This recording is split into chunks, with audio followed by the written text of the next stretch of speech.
Reklama olasizmi, bizda kapsula bor, quvvatga pulni beramiz deyishdi. Juda ham ko'p blogerlar $3000, $5000 pul beradi. Menga ham taklif bilan juda ham ko'p firmalar chiqishdi. $3000, $4000, $5000 gacha beramiz, reklama qilib bering deb. Men отказ qilganman juda ko'pini. Nima uchun? Chunki ko'p blogerlar xalq ishonchiga kirgandan keyin уже reklamalarga o'tib ketadi.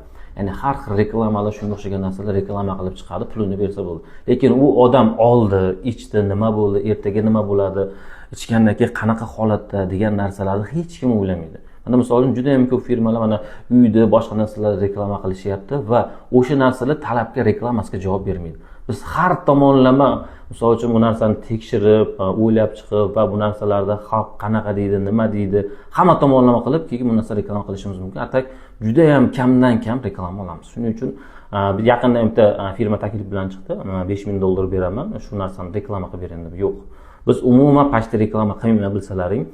Men o'zimni ishlab chiqargan o'sha maxsus mahsulotlarimiz bor. Albatta, tabib misol uchun narsalaridan, u narsalar xalq sinovidan o'tgan. 30 yil, 40 yil, 50 yil, 100 yildan beri odamlar nojo'ya ta'sir qilmagan. Shuning uchun o'sha narsalarni biz xalqqa sekin-sekin taqdim qilyapmiz. Mana yaqinda xudo xolasa mana gijja uchun maxsus siruplarni chiqadi. Uni ham bolaga umuman zarari yo'q. Kichkina tabibni maxsus o'sha retsept asosida chiqiladi xolos. Shuning uchun uzr, reklama qabul qila olmaymiz.